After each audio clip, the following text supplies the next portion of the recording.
Bismillah. Assalamualaikum warahmatullahi wabarakatuh. Innal hamdalillah nahmaduhu wa nasta'inuhu wa nastahdihi wa natubu ilaihi wa na'udzu billahi min shururi anfusina wa sayyiati a'malina may yahdihillahu fahuwal muhtadi wa may yudlil falan tajida lahu waliyyan mursyida. Asyhadu an la ilaha illallah wahdahu la syarika lah wa asyhadu anna Muhammadan abduhu wa rasuluhu la nabiyya wa la rasula ba'dah. Allahumma sholli ala Muhammadin wa ala ali Muhammad kama shallaita ala Ibrahim wa ala ali Ibrahim innaka Hamidum Majid. Asbahna ala fitratul Islam wa kalimatul ikhlas wa ala dini nabiyina Muhammadin sallallahu alaihi wasallam wa ala millati abina Ibrahim hanifan muslima wa ma kana minal musyrikin. Raditu billahi rabba wa bil islami dina wa bi Muhammadin nabiyya wa rasula.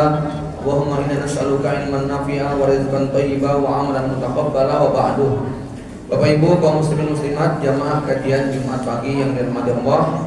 Alhamdulillah kita bersyukur pada Allah Subhanahu wa taala yang telah memberikan limpahan nikmat dan karunia-Nya kepada kita sehingga di pagi ini tanpa kurang suatu apapun Allah berikan kemudahan kita untuk bisa hadir di majelis ilmu ini. Mudah-mudahan majelis ini berlimpah dengan rahmat dan kebaikan. Salawat dan salam semoga tercurah pada baginda Nabi Muhammad SAW, juga pada keluarga, kerabat, sahabat dan para pengikutnya yang setia sampai kiamat. Semoga kita termasuk yang mendapatkan syafaatnya di yaumul hisab. Jemaah sekalian, euforia di bulan Agustus pertengahan ini masih sedikit kita rasakan. Namun yang paling penting adalah bagaimana bisa mengambil hikmah dan pelajaran. Esensi bukan sekedar simbol dan gegap gempita pesta perayaan, namun jauh daripada hikmah dan kebijakan. Ya, jamaah yang dirahmati Allah, tema kita berbicara tentang bagaimana kita memerdekakan diri kita dengan hanya menghamba kepada Allah Subhanahu wa taala. Manusia di dalam Al-Quran disebutkan wa ma khalaqtul jinna wal insa illa liya'budun. Kami tidak menciptakan, Allah tidak menciptakan jin dan manusia kecuali hanya untuk beribadah. Sehingga kita ini disebut dengan abdun. Abdun itu artinya hamba. Abdun itu artinya budak. Jadi setiap kita ini statusnya jelas. Abdun. Apa artinya abdun? Budak, hamba. Salah satu makna yang mudah untuk dipahami dari kata-kata abdun seperti ungkapan orang Arab yang berbunyi Thoriqun mu'abbad, jalan yang diinjak-injak. Yang namanya abdun itu di bawah. Dia seperti jalan yang tiap hari diinjak-injak. Kadang diinjak oleh manusia, kadang diinjak oleh binatang, kadang dijadikan sebagai tempat pembuangan sampah, ya, kotoran dan sebagainya. Karena memang ya begitulah yang namanya status budak, status hamba, ya. Nah, jamaah sekalian, sehingga karena ini merupakan tabiat setiap manusia, tidak ada manusia yang kemudian mampu keluar dari statusnya. Setinggi apapun derajat dia, sebanyak apapun harta dia, dia butuh untuk merendah, untuk menundukkan dirinya kepada zat yang diyakini menjadi penguasa, pelindung, pemberi sesuatu kepada dia. Ini harus dipahami ya. Konsep dasarnya setiap manusia itu punya tabiat menghambakan dirinya, entah kepada siapa. Ya. Dan ini yang pernah diungkapkan oleh seorang peneliti ketika dia banyak keliling dunia, kemudian sampai pada kesimpulan yang menarik. Dia mengatakan bahwa saya pernah masuk ke sebuah wilayah yang tidak ada pasar, market, mall, dan pusat perbelanjaannya, dan masyarakatnya bisa hidup. Saya pernah masuk ke sebuah daerah yang tidak ada ibu kotanya, nggak ada pemerintahannya, nggak ada camat, lurah, bupati, presidennya, dan masyarakatnya masih bisa hidup. Saya pernah masuk ke sebuah daerah yang tidak ada pusat hiburan, wahana, permainan, wisata, taman, dan masyarakatnya masih bisa hidup. Saya juga pernah berkeliling ke sebuah daerah yang tidak ada pabrik, tidak ada toko, nggak ada industri, nggak ada kegiatan produksi. masyarakatnya bisa bertahan hidup. Tapi tidak pernah saya memasuki sebuah daerah yang di dalamnya tidak ada bekas-bekas tempat peribadatan masyarakat tersebut. Entah berbentuk sinagog, atau gereja, atau biara, atau vihara, atau pohon angker, atau kuburan, atau batu besar, atau benda apapun yang diyakini, termasuk masjid, yang diyakini sebagai simbol tempat di mana setiap manusia menghambakan diri atau meminta pertolongan kepada zat yang diyakini sebagai penguasa dirinya, entah apapun namanya. Apa maknanya? Bisa nggak kita hidup tanpa presiden? Bisa. Bisa nggak hidup tanpa mall? Bisa. Bisa nggak hidup kita tanpa pabrik? Bisa. Tanpa jalan raya? Bisa. Tetapi kita nggak bisa hidup tanpa sebuah tempat yang menjadi penghubung, mediasi, mediator antara kita dengan zat yang kita yakini untuk kita sembah. Kalau orang Islam di masjid, orang Kristen di gereja, orang Yahudi di sinagog, orang kejawen ataupun kebatinan mungkin di depan kerisnya atau di depan kuburan atau di depan pohon, ya. Tapi tidak ada manusia yang terbebas dari kebutuhan untuk bertuhan. Bahkan seorang ateis ketika di tengah lautan saat kapalnya terguncang, dia tetap mengangkat tangan ke atas. Ketika dia ditegur, kok katanya kamu gak percaya sama Tuhan, kok berdoa dengan tangan ke atas? Ya sekali-kali perlulah gitu ya. Sekali-kali butuh gitu. Ini tabiat manusia. Jadi tabiat manusia adalah menghambakan dirinya. Pertanyaannya ya, menghambakan kepada siapa yang harus kita tujukan? Sebab kalau ada orang yang mengatakan, saya tuh nggak ke masjid, tapi saya nggak ke gereja juga, saya nggak ke sinagog, saya nggak ke biara, saya nggak pernah ke kuburan, saya nggak pernah datang ke pohon angker, saya nggak pernah datang ke dukun atau menyembah keris, enggak, ya. Maka kita katakan orang ini sebagaimana yang diingatkan Allah, afa'araita man ittakhadha ilahahu hawa. Apakah kamu tidak memperhatikan orang-orang yang menjadikan hawa nafsunya sebagai Tuhan yang dia sembah? Ya, artinya tidak ada seorang pun yang dia terbebas untuk tidak menghambakan dirinya. Pertanyaannya, kepada siapa, zat seperti apa kita wajib untuk menghambakan? Ya. Jamaah para ummahat yang dirahmati Allah Subhanahu wa taala. Nah, disinilah kemudian Allah mengingatkan, karena ini fitrah, tabiat. Kita nggak mungkin mampu hidup mandiri tanpa membutuhkan zat yang melindungi, nggak mungkin. Ya, selama ada orang mengatakan mudah-mudahan, semoga, berarti dia percaya sama Tuhan. Itu ya. Jadi kalau ada orang bilang semoga kamu cepat sembuh ya, misalnya ada orang ateis ngomong semoga kamu cepat sembuh ya, itu kira-kira apa yang menjadi penyebab dia sembuh? Tentu ada sesuatu yang gaib yang tidak mampu dia tangkap. Ketika mendengar temannya dalam perjalanan panjang berat, ya semoga kamu selamat ya. Kata-kata semoga atau mudah-mudahan kamu selamat itu menunjukkan ada campur tangan zat gaib di dalam perbuatan.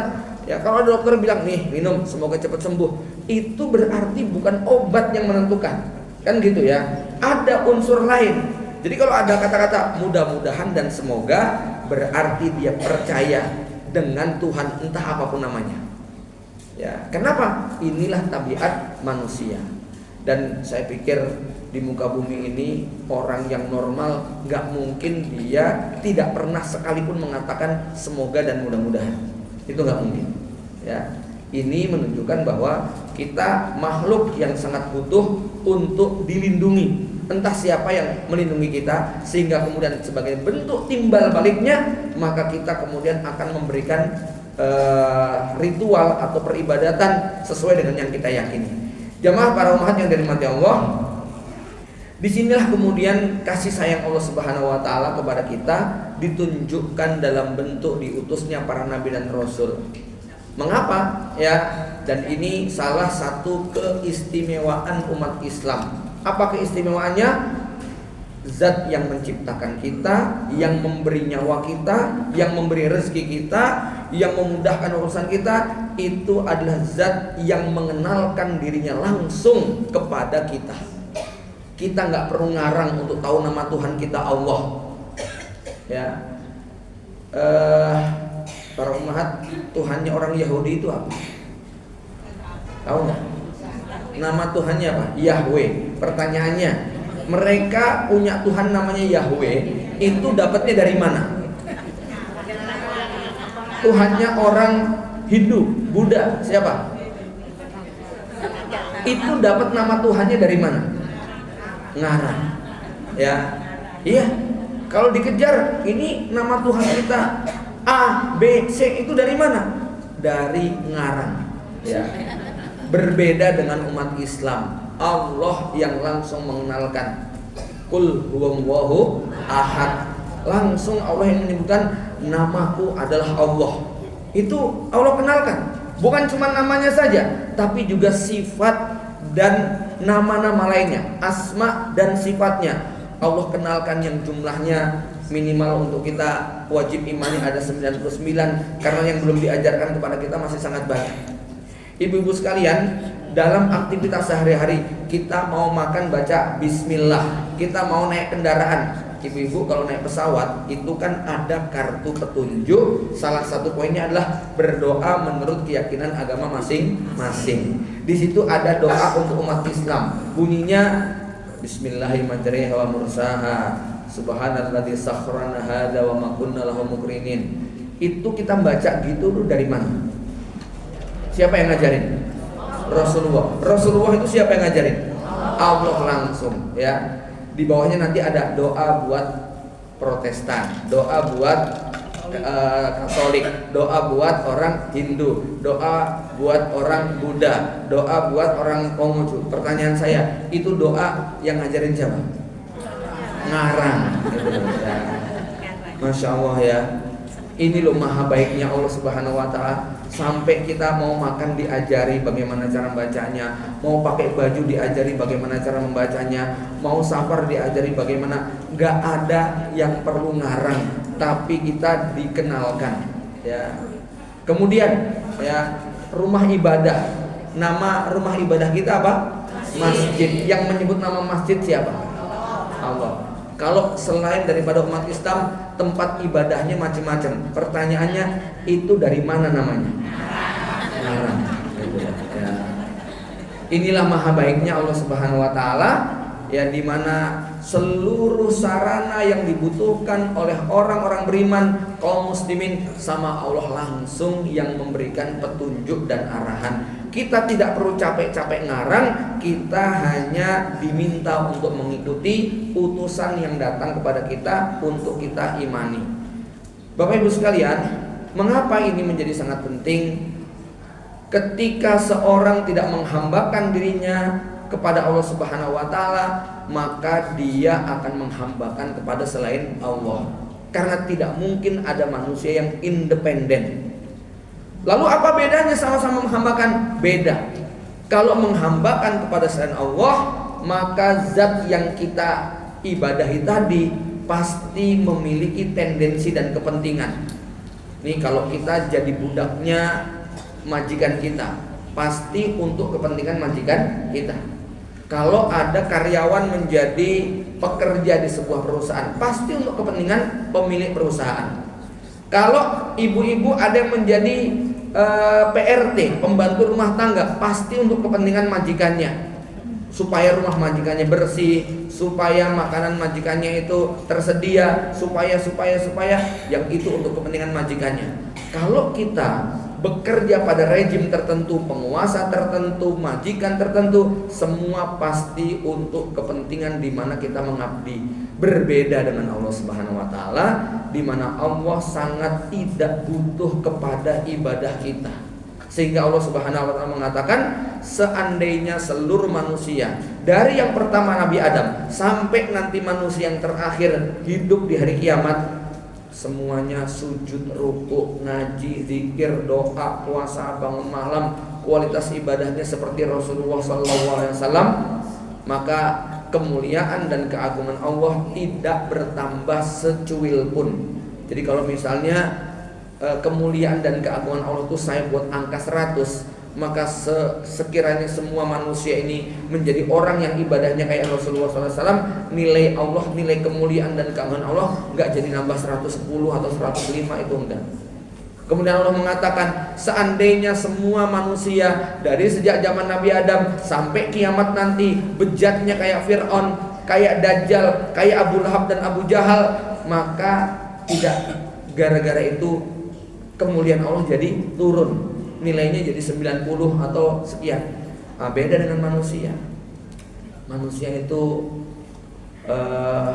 sebutlah ada orang yang dimuliakan, ya. Begitu nggak ada yang menghormati dia, jadi hina nggak? Dia jadi hina. Ya, ada artis yang memiliki follower jutaan. Begitu dia melakukan kesalahan, lalu kemudian pada unfollow semuanya, akun Instagram langsung sepi, nggak ada yang lihat. Nama dia hancur nggak? Langsung hancur. Ibu-ibu, kenapa disebut kaya? Karena ada yang miskin, lebih miskin dari kita. Kenapa disebut cantik? Karena ada yang lebih jelek daripada kita. Ya, kalau ibu-ibu sekarang masing-masing megang duit 1 miliar, kira-kira merasa kaya nggak? Merasa kaya. Tapi ketika tetangga kanan kirinya 2 triliun semuanya, ya, maka tiba-tiba menjadi paling miskin dan merana. Inilah status kedudukan manusia, sangat ditentukan dengan berapa orang yang akan mengikuti dia. Ya, presiden hari ini karena masih dipilih, begitu nanti tidak dipilih rakyat, dia akan turun derajat. Ya, berbeda dengan Allah Subhanahu Wa Taala yang tidak punya kepentingan sama sekali terhadap ibadah kita. Sehingga apa?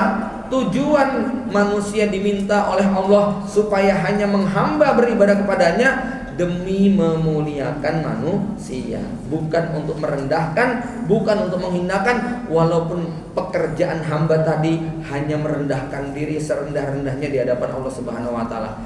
Kesadaran bahwa dia rendah, kesadaran bahwa dia hina, itu yang membuat nilai dia tinggi di mata manusia. Sebaliknya, ketika dia menghinakan di hadapan manusia, disitulah dia menjadi sangat rendah dan hina. Ya, jamaah yang dirahmati Allah Subhanahu Wa Taala, maka ini poin penting di mana kita menghambakan diri kepada Allah, itulah hakikat dari kemerdekaan. Jadi hakikat daripada kemerdekaan ketika seseorang betul-betul hanya menghambakan diri kepada Allah Subhanahu wa taala. Yang kedua, ya. Kita berbicara tentang bagaimana sebenarnya perjalanan manusia dalam konteks perbudakan.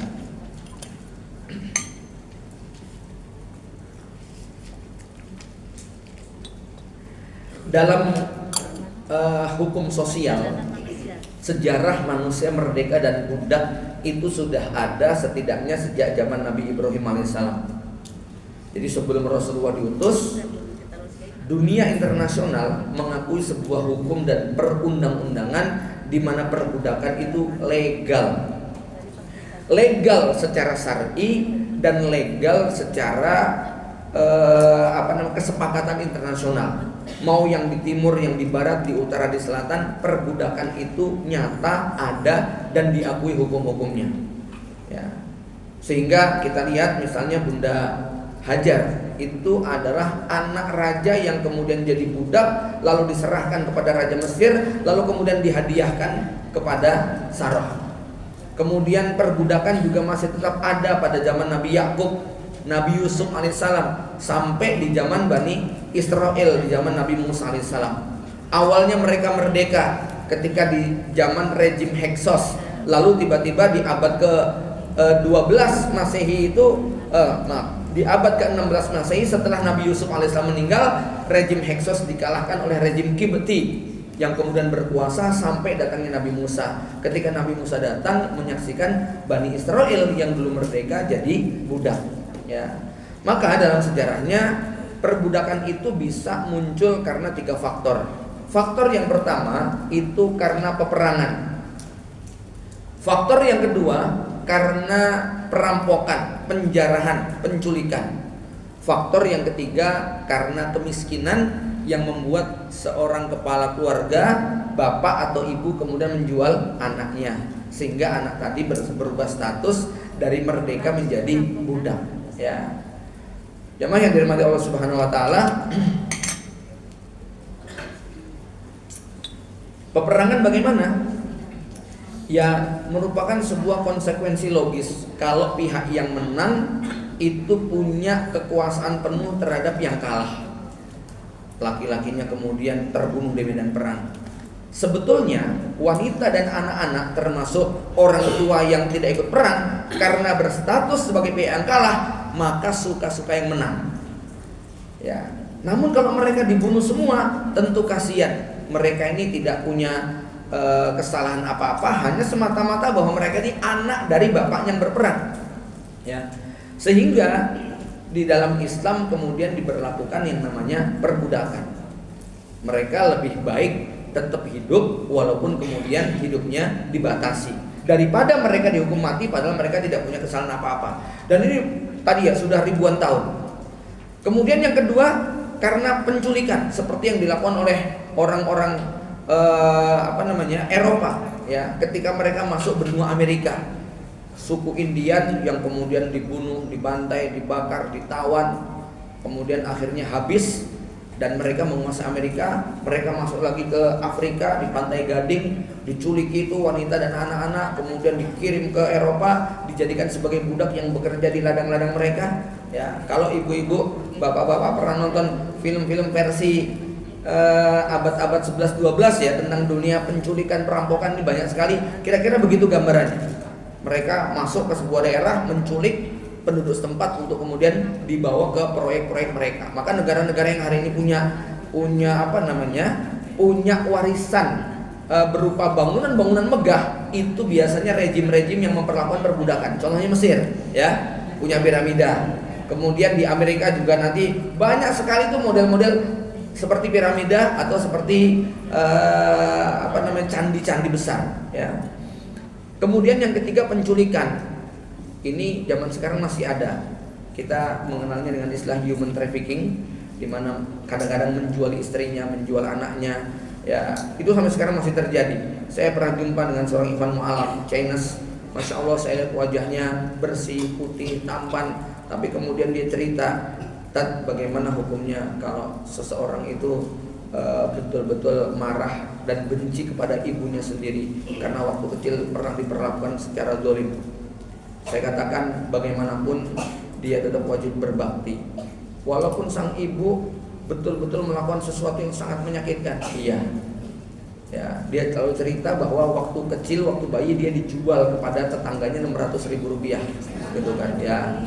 Dan dia akhirnya dipelihara oleh Cina juga, ya, sampai akhirnya besar dia menjadi mualaf. Kemudian dia mencoba pengen mencari tahu di mana ibu kandungnya. Setelah ditemui, ternyata ibunya nggak merasa bersalah, nggak rindu, nggak kangen, bukan nggak mengakui ya udah kayak begitu aja. Jadi sang anak ini berusaha memakan ibunya, itu berat sekali rasanya. Kok ada ibu yang kayak begini, gitu kan ya? Ya, saya hanya mengatakan walaupun ibu kamu kafir, walaupun ibu kamu begitu menyakitkan, tetapi kamu harus ingat hadirnya kamu di dunia melalui rahim dia. Nah, ini dalam penjelasan para mufassirin, hanya semata-mata karena sang ibu melahirkan, dia sudah punya hak untuk diberbakti, gitu loh ya. Dalilnya apa? Yaitu kisah Nabi Isa ketika digendong oleh Ibunda Maryam, baru lahir sehari 2 hari, kemudian ketika dibawa bayi itu kepada para pemuka Bani Israel, apa ini? Lalu Nabi Isa berbicara. Salah satu dialog Nabi Isa adalah wa barram biwalidati wa lam yaj'alni jabbaran saqiya. Aku diperintahkan untuk berbakti kepadaku. Ini padahal masih bayi sehari 2 hari, Bu. Tapi tetap diperintahkan untuk berbakti. Ibunya sudah berbuat apa coba? Belum, baru melahirkan, kan gitu. Baru melahirkan sama gendong. Ya, belum nyekolahin, belum macam-macam, kan begitu. Tapi apa? Lahirnya si bayi tadi dari rahim ibu sudah cukup menjadi alasan bahwa anak itu tadi kena kewajiban berbakti. Jadi seandainya anak ini kemudian habis lahir dibuang sama ibunya, lalu ketika gede kemudian jumpa, si anak tetap punya kewajiban untuk berbakti. Baik, kita balik lagi kepada pembahasan kita. Jadi dari 3 penyebab munculnya perbudakan, Islam hanya menghalalkan perbudakan yang muncul karena peperangan. Maka di zaman Nabi itu budak banyak sekali karena banyak terjadi perang. Ya. Kenapa perbudakan dibolehkan? Ya, ini panjang ceritanya, tapi ringkasnya begini. Di dalamnya ada kemaslahatan. Daripada wanita anak-anak ini dibunuh, padahal mereka nggak berdosa, nggak bersalah, maka lebih baik mereka diserahkan kepada seseorang yang mau memberi makan, memberi minum, termasuk mencukupi kebutuhan lahir dan batinnya. Nah, kenapa tidak dibebaskan? Tidak semua wanita dan anak-anak siap hidup merdeka. Dia butuh tuan yang mengayominya. Sebagaimana logika sekarang, tidak setiap karyawan itu senang di PHK. Ya, banyak yang sengsara kan kalau di PHK. Mau ngapain ya? Aku enak jadi karyawannya dia, begitu kan. Secara pola kerja hampir sama ya. Cuman bedanya kalau budak itu nggak digaji, hanya dicukupi kebutuhannya. Kalau karyawan itu kan digaji, ya sama untuk memenuhi kebutuhan dia juga, gitu loh. Ya, bahkan ada tawanan itu yang dibebaskan nggak mau. Enggak, di luar susah. Enakan di sini makan sehari 3 kali dijamin, daripada di luar saya banting tulang pusing, begitu kan. Mendingan tetap di sini. Itu ada. Ya, sebagaimana di zaman Rasulullah, ada yang nggak mau dibebaskan loh dari budaknya Rasulullah. Kenapa? Aku damai kok sama Rasulullah. Aku damai kok jadi budaknya Abdurrahman bin Auf. Aku senang kok jadi budaknya Utsman bin Affan, begitu loh. Ya, itu kenapa? Karena dicukupi semuanya. Bahkan bukan hanya kebutuhan lahirnya, termasuk kebutuhan batinnya. Maka Islam menghalalkan perbudakan, termasuk untuk digaulinya. Dalam rangka apa? Memberikan hak dia. Ya, sebab dia tidak sanggup untuk hidup merdeka. Ya, ini tentu pembahasan yang panjang. Namun intinya dari hal ini, maka Islam mengizinkan yang namanya perbudakan. Lalu bedanya di mana? Bedanya, kalau di luar Islam, perbudakan menganggap bahwa budak lebih rendah dari binatang atau sama dengan binatang. Ya, sehingga ada satu dialog ketika Umayyah bin Khalaf bertanya kepada Bilal. Waktu itu Bilal masih menjadi budaknya Umayyah ya. Itu kata Umayyah sambil dia mengupas buah apel, ada yang apelnya dibuang. Kemudian kata Umayyah, ambilin itu apel. Lalu Bilal dengan menunduk-nunduk jalan sambil beringsut, ngambil buah apel tadi. Lalu kemudian berdiri sambil membungkuk, menyerahkan kepada majikannya, tuannya yaitu Umayyah bin Khalaf. Kemudian Umayyah mengatakan, Bilal, apa bedanya kamu dengan apel ini? Kata Bilal, tidak ada bedanya Tuan. Aku milik kamu, apel ini juga milik kamu. Aku dengan apel ini gak ada selisihnya. Itu mentalitas budak ketika sebelum Islam datang. Perlakuan kepada budak, Masya Allah, semena-mena. Kalau ibu-ibu pernah melihat piramida Mesir, itu kan kuburan raja. Satu piramida, satu raja. Itu kuburan raja, tapi di dalamnya ada 7 jenazah. Kenapa kok bisa ada 7 jenazah? Ya, yang satu itu raja, yang 6 itu pengikutnya. Ya, pengikutnya ngapain? Mereka duduk bersila dengan tangan disedekapkan ke atas, memangku sang raja. Mengapa demikian? Karena ketika sang raja sudah sakit-sakitan, merasa ajalnya segera tiba, dia akan nuding 6 orang budaknya. Kamu ikut saya. Dan mereka hanya bisa bilang sami'na wa ata'na. Enak, rajanya mati baru dikubur, budaknya dikubur hidup-hidup dengan posisi duduk bersila, tangannya diginikan memangku sang raja. Itu perbudakan pada zaman Mesir. Ya, pada zaman dahulu. Dan masih banyak lagi cerita-cerita yang sangat mengerikan dalam dunia perbudakan. Kalau ibu-ibu baca bagaimana bangsa Eropa itu memperbudak orang-orang Afrika Selatan di Pantai Gading. Mereka diangkuti naik kapal, mereka diikat seperti pindang, melewati lautan 3 bulan 4 bulan. Banyak yang stres sampai banyak yang menceburkan diri ke laut, sampai kapalnya dipasang jaring-jaring. Mereka kemudian diikat, mereka hanya dikasih makan sekedar bisa hidup. Ya, nggak ganti pakaian. Maaf ya, BAB, pipis, apa di tempat semuanya, gitu kan ya. Sehingga Masya Allah ya, ini perbudakan sebelum Islam datang. Nah, ketika Islam datang diatur bagaimana? Nabi mengatakan hum ikhwanukum, mereka itu tetap saudara kalian, hanya saja berada di bawah kekuasaan kalian.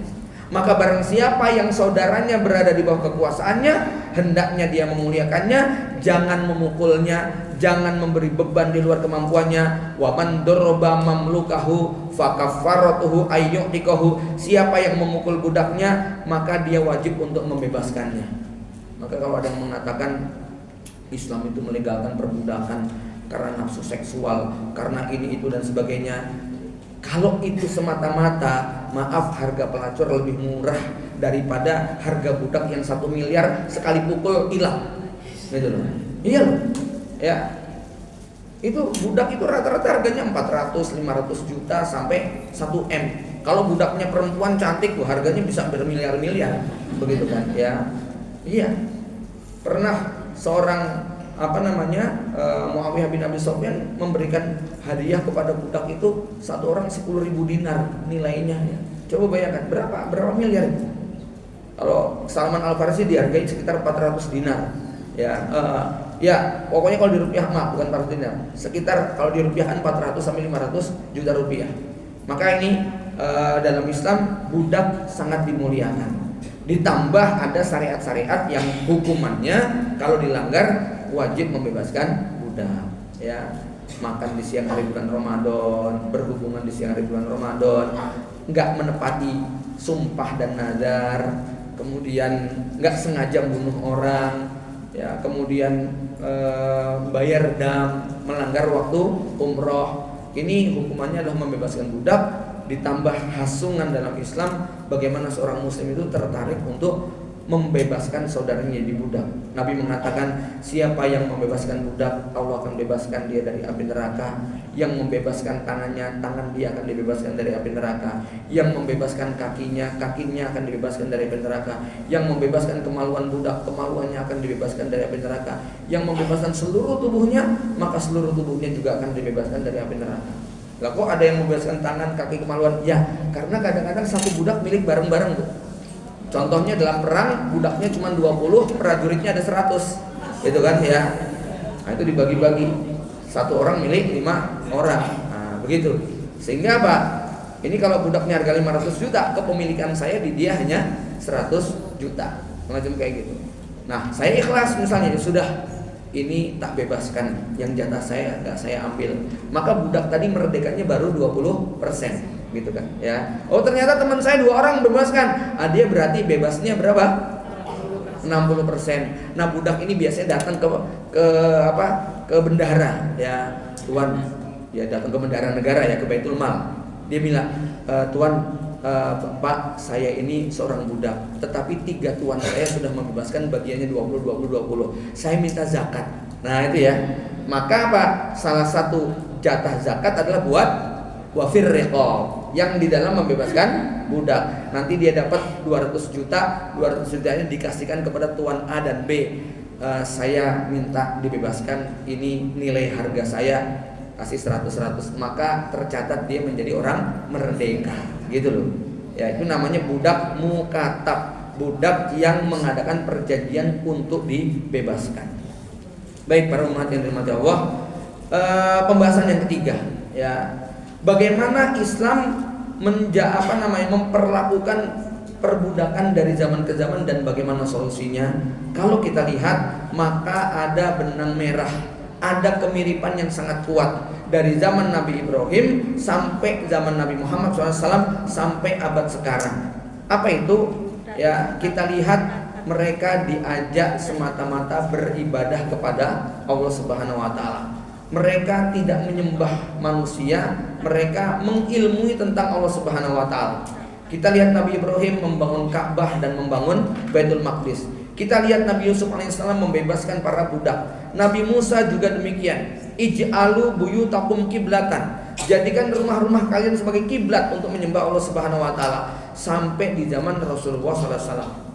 Yang terjadi pada zaman Nabi adalah karena 23 tahun Nabi berdakwah, Al-Quran turun, dan ingat, yang turun pertama kali itu adalah Iqra bismi rabbikal ladzi khalaq. Ini nanti menjadi kata kunci ya, para umat ya. Perintah belajar, perintah membaca, perintah menuntut ilmu, ini langkah awal membebaskan seseorang dari perbudakan dan mental budak. Ya. Mengapa ayat ini begitu mengguncang masyarakat Quraisy? karena rezim di sepanjang sejarah dari zaman Raja Mesir sampai Raja Namrud, sampai Fir'aun, sampai Abu Lahab, sampai Abu Jahal, itu semuanya tidak menghendaki rakyatnya pinter. Kalau rakyatnya jago baca, pinter nulis, maka rakyat akan mudah memberontak. Maka benar tulisan Terelia, teruslah bodoh dan jangan pintar, gitu kan ya. Ada buku novel bagus Bu ya, teruslah bodoh dan jangan pintar. Kenapa? Karena kalau bodoh mudah diiming-imingi, dikasih makan siang gratis juga cukup, gitu. Milihnya sarapan, yang diisi perutnya, otaknya dibiarkan kosong, perutnya dibuat maju, ya. Maka manusia seperti ini lebih mudah untuk dijajah, gitu kan ya. Tapi kalau orangnya itu cerdas, dia akan berpikir. Maka ketika Bilal bin Rabah mengucapkan kalimat syahadat, lalu kemudian disiksa oleh Umayyah bin Khalaf, sampai akhirnya Abu Bakar datang membebaskan. Setelah Bilal dibebaskan, kemudian banyak orang memberikan ucapan tahniah. Selamat ya Bilal, selamat ya Bilal, selamat, engkau sekarang sudah merdeka, engkau sudah tidak jadi budak lagi. Apa kata Bilal? Demi Allah, sejak aku mengucapkan La ilaha illallah Muhammadur Rasulullah, aku sudah menjadi merdeka walaupun jasadku masih di penjara. Nah, ini pengaruh daripada kalimat tauhid, dia menjadi hamba yang merdeka walaupun secara fisik terpenjara. Nah, jamaah sekalian, di zaman Rasul begitu, ternyata setelah itu kita mendengarkan atau membaca bagaimana ada sejumlah tokoh yang mampu membebaskan kaum muslimin dari penjajahan. Kita mengenal sosok yang namanya Sultan Salahuddin Al-Ayyubi. Setelah kurang lebih 88 tahun Palestina dirampas oleh penjajah Kristiani, pasukan salib, Crusader ini, akhirnya lahirlah Sultan Salahuddin Ayyubi yang mengembalikan Baitul Maqdis ke tangan kaum muslimin. Pertanyaannya, siapa yang paling berperan? Ya, Syekh Irsyad Majid Kailani itu membuat sebuah tulisan bahwa Sultan Salahuddin Al-Ayyubi bukan pemain tunggal, tetapi di belakangnya ada tokoh para ulama yang begitu hebat. Yang paling dominan adalah Syekh Abdul Qadir Al-Jailani dengan Abu Hamid Al-Ghazali. Abu Hamid Al-Ghazali menulis Ihya Ulumuddin, di mana beliau merumuskan bahwa penyebab keterpurukan umat Islam adalah kebodohan dan ketamakan terhadap dunia. Ya, maka beliau kemudian mendandani umat sampai kemudian madrasah yang mereka bangun ini mampu melahirkan sosok hebat seperti Sultan Salahuddin Al-Ayyubi. Kemudian pada tahun 1453 kita mengenal sosok yang namanya Sultan Muhammad Al-Fatih yang mampu membebaskan Konstantinopel. Lagi-lagi Al-Fatih ini tidak mungkin lahir begitu saja tanpa ada guru-guru yang hebat. Maka kita mengenal ada Syekh Aqsamsuddin dan Muhammad Al-Qurani, dua sosok ulama yang sangat luar biasa keilmuannya. Ini yang menjadi guru spiritual sampai lahirnya sosok manusia hebat bernama Muhammad Al-Fatih, di mana dalam cerita disebutkan di usia 7 tahun sudah hafal Quran, usia 10-11 sudah belajar berbagai macam ilmu eksak, 16 tahun sudah menguasai 8 bahasa, 17 tahun sudah menjadi wali kota, 19 tahun jadi presiden. Gitu, ya.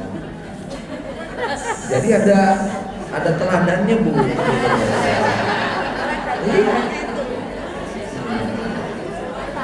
Kan contohnya Muhammad Al-Fatih kan kemarin kan? Ya. Para umat yang dirahmati Allah, umur 23 tahun membebaskan Konstantinopel yang selama 700 tahun nggak ada satupun penguasa mampu untuk melakukan.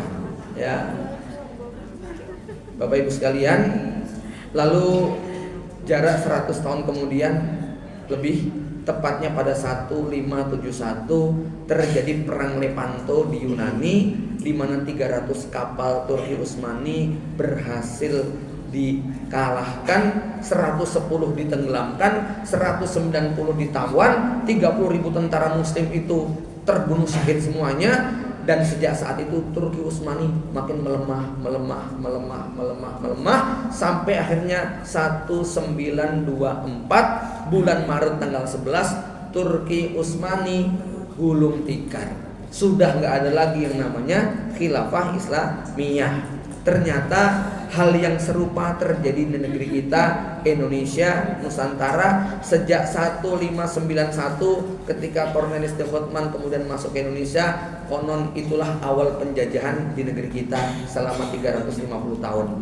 Ya, berbagai macam ikhtiar melawan penjajah Belanda, penjajah Spanyol, Portugal, kemudian Jepang dilakukan, tetapi semuanya berujung dengan kegagalan. Puncak yang paling istimewa di zaman Pangeran Diponegoro, konon sampai sekitar 8.000 tentara Belanda itu tewas, kerugiannya mencapai 20.000 gulden emas.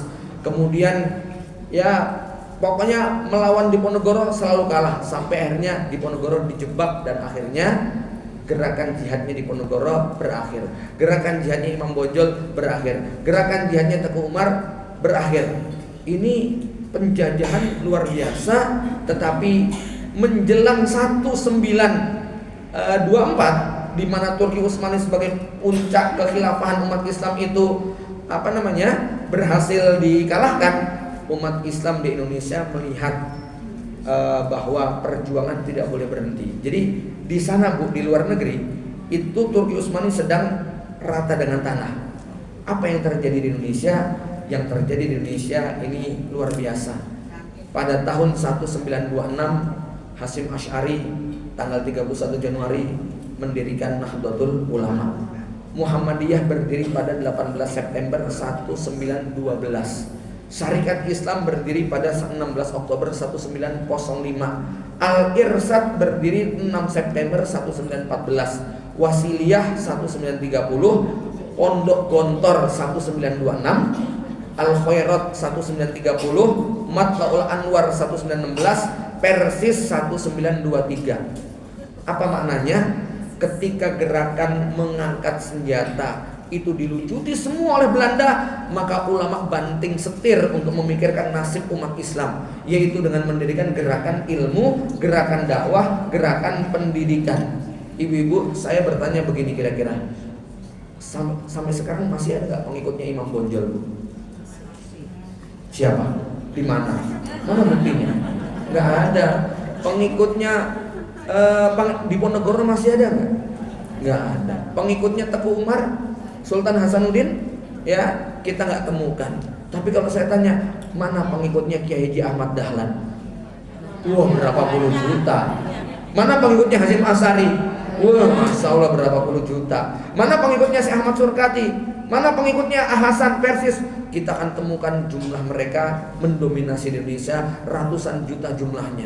Apa artinya? Ya, para ulama ini sadar bahwa gerakan melawan penjajahan tidak cukup hanya dengan mengangkat senjata, tetapi harus disempurnakan, bahkan menjadi benteng terakhir adalah gerakan ilmu dan gerakan dakwah. Ya, dan ini kalau kita mengaca kepada negara yang lain yang waktu itu setara dengan kita, sebut yang namanya Jepang, di mana 3 hari sebelum 17 Agustus 1945 Hiroshima Nagasaki dibombardir, 110.000 rakyat tewas, negerinya menjadi tanah hitam yang tidak bisa ditanami. Lalu yang dilakukan pemerintah Jepang saat itu adalah mengumpulkan sisa-sisa guru TK, SD, SMP, SMA, guru, dosen, rektor, itu dikumpulkan semua, mereka rapat, diajak rembukan bagaimana membangun negara Jepang. Hasilnya kurang dari 50 tahun Jepang menjadi negara superpower, negara maju, produknya terkenal di seluruh dunia. Suzuki, Honda, Yamaha, Kawasaki, ya ini adalah produk-produk unggulan yang kita kenal. Ini lahir dari kualitas para guru. Ya, saya merenung ya setelah membaca kisah ini begini. Seandainya hari ini nggak ada guru TK, SD, SMP, SMA, nggak ada dosen, nggak ada rektor, nggak ada kiai, nggak ada ulama, nggak ada ustadz, nggak ada ustadzah, nggak ada mubalik, nggak ada ajengan, nggak ada guru TPK, nggak ada guru TPA, kira-kira ibu-ibu hari ini lagi ngapain? Kira-kira anak kita hari ini lagi ngapain, Bu? Ya, nggak karu-karuan, begitu ya. Berarti yang membuat kehidupan ini lebih tertata siapa? Para guru, para ulama. Mereka yang punya kepedulian untuk taklim. Inilah misi para nabi dan rasul. Tidak semua nabi itu pakar politik, tidak semua nabi itu pemimpin politik, tetapi semua nabi pasti adalah pemimpin ilmu. Ya, Nabi Musa, Nabi Muhammad, Nabi Sulaiman, Nabi Daud itu pemimpin politik dan pemimpin agama. Tapi nabi-nabi yang lainnya, Nabi Nabi Idris, Nabi Adam, Nabi Nuh, tidak semuanya nabi adalah pemimpin politik. Ya, memang yang paling ideal menjadi pemimpin politik sekaligus pemimpin agama. Tetapi dari cerita tadi kita sampaikan, umat bisa hidup tanpa pemimpin politik, tetapi umat pasti rusak tanpa pemimpin agama. Ini menjadi catatan penting, ya. Sehingga ketika kepemimpinan politik umat Islam itu hancur pada tahun 1924, ini ulama-ulama yang hebat merancang sebuah strategi bagaimana mereka tetap bisa bertahan di bawah kepemimpinan para ulamanya. Nah, ternyata cerita yang serupa terjadi di belahan negeri yang sudah merdeka 3 tahun silam, yaitu Afghanistan. Ketika pada tahun 1987 itu Rusia masuk ke Afghanistan. Mereka melakukan aneksasi, ya, mau menjarah, merampas dan pengen menguasai wilayah Afghanistan. Lalu mulailah penduduk Afghanistan melakukan perlawanan. Sampai akhirnya jihad bersenjata itu digelorakan oleh sosok yang namanya Abdullah Azam. Muncul, kalau ibu-ibu saat itu mengikuti, ya, zaman saya waktu tahun segitu masih santri, kita kenal yang namanya Syekh Rasul Sayyaf, Syekh Burhanuddin Rabbani, Syekh Ahmad Mas'ud, termasuk Jalaluddin Al-Haqqani, dan tokoh yang populer Usama bin Laden. Tokoh yang lebih populer lagi ada yang bernama Syekh Abdullah Azam. Ini mereka berjihad di Afghanistan. Singkatnya, pada tahun 1991 kemudian Rusia hengkang dari Afghanistan. Lalu kemudian dimulailah kepemimpinan yang baru. Tapi kepemimpinan yang baru ini tidak memberikan jaminan kesejahteraan kepada masyarakat. Perampokan, penculikan, perkosaan terus masih dirasakan. Para pemimpin yang sudah menang tadi sibuk dengan kekuasaan masing-masing. Masih malah terjadi perang saudara. Dalam situasi seperti itu, ada seorang ustadz guru ngaji, matanya buta, mantan veteran perang jihad Afgan, namanya Maulawi Mullah Muhammad Umar, ya, seorang pimpinan yang dikenal sebagai pemimpin Taliban. Dia cuma ngajari ngaji santri-santrinya, dari 30 orang menjadi 50 menjadi 300, terus jamaah pengajiannya itu makin banyak. Gak cuma ngaji, tapi juga menghidupkan amar ma'ruf nahi mungkar. Akhirnya apa? Kelompoknya ini sangat cepat sekali besar, dari 1.500 menjadi belasan ribu. Akhirnya Masya Allah, ya, masyarakat yang tadinya sudah capek perang, mereka menghabiskan waktu untuk ngaji.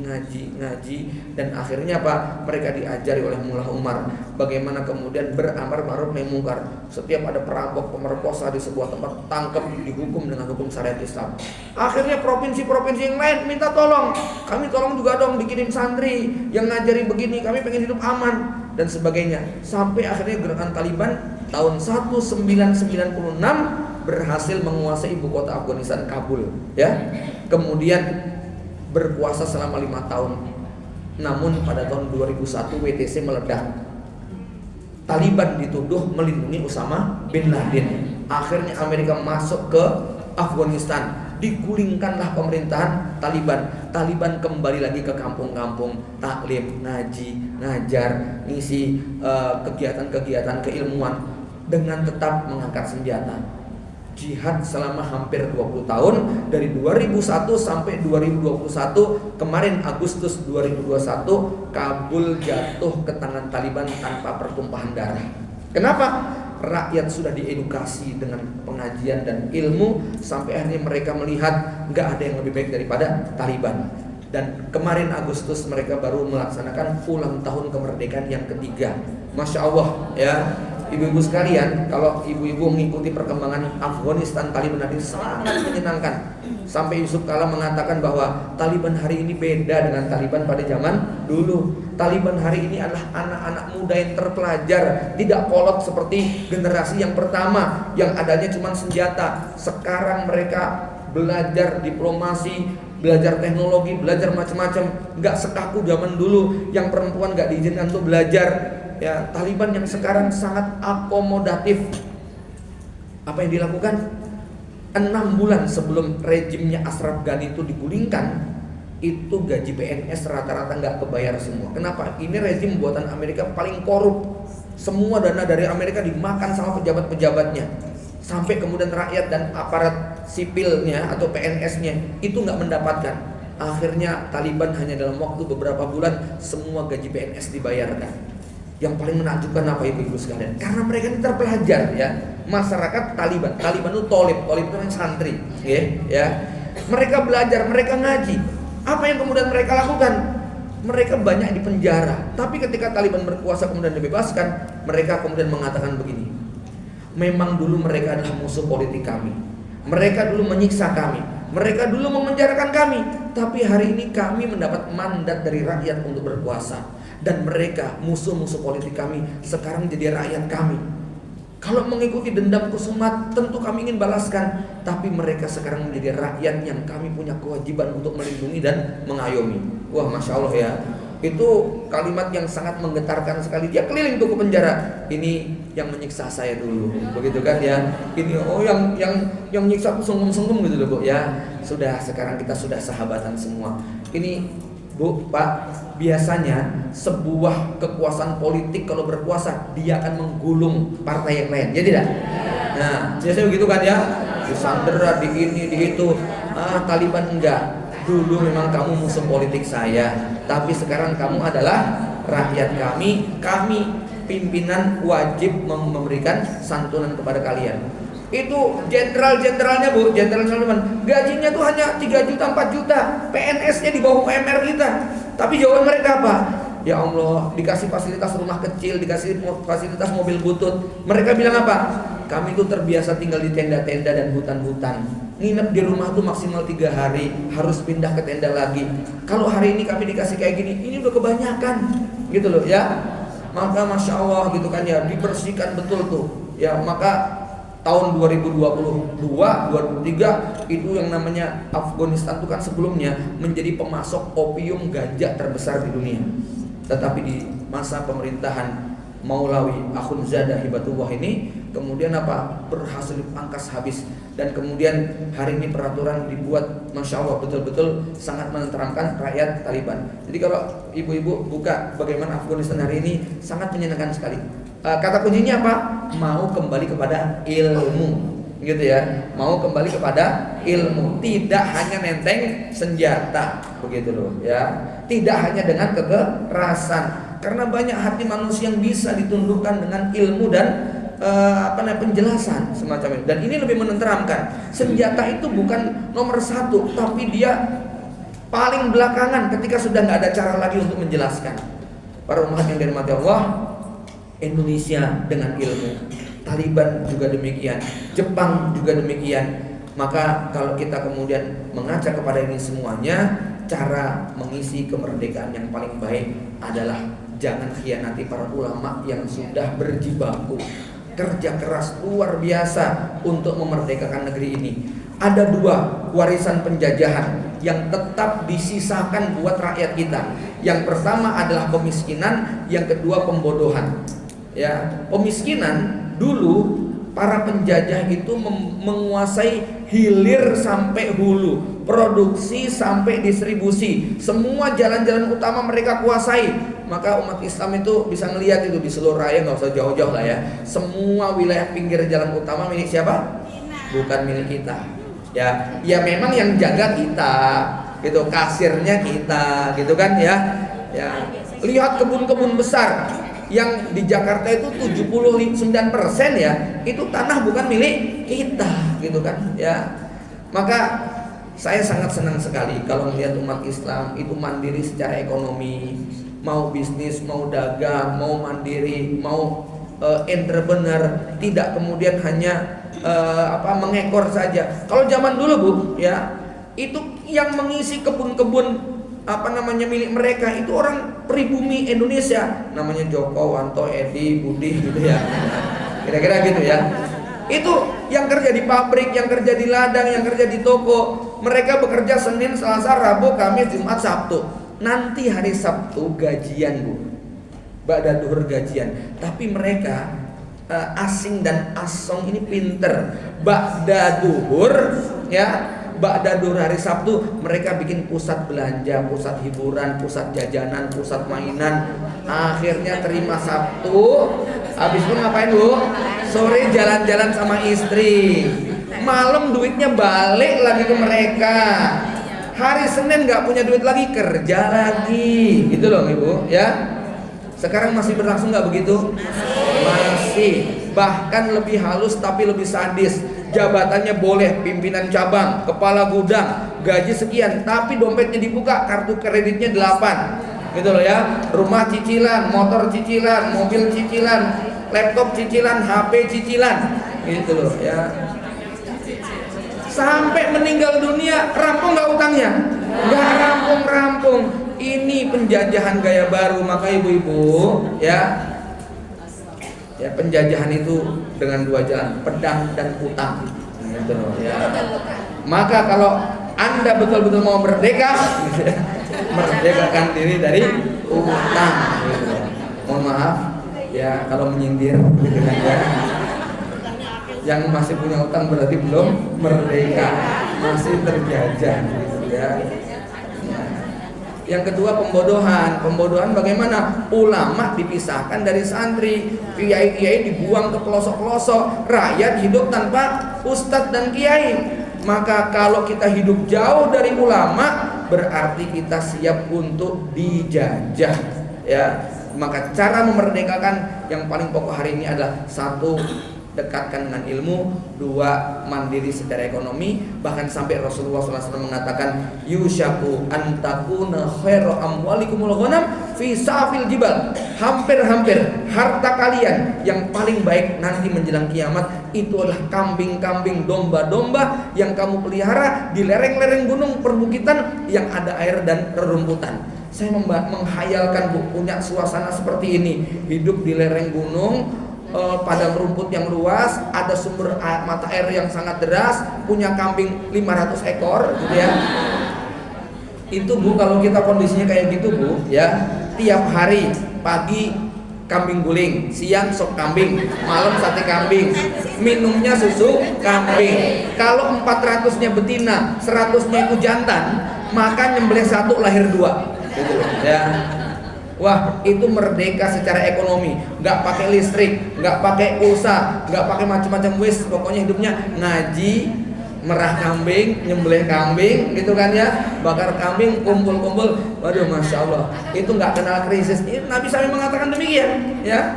Entah itu kapan ya, siapa yang bisa menjalankan. Tapi ini sekedar inspirasi bagaimana kita merdeka secara ekonomi. Kenapa? Kalau kita merdeka secara ekonomi akan lebih mudah bagi kita untuk hanya menyembah, menghamba kepada Allah Subhanahu wa taala. Sebab mereka yang hari ini disandera itu gara-gara ekonomi mereka tersandera.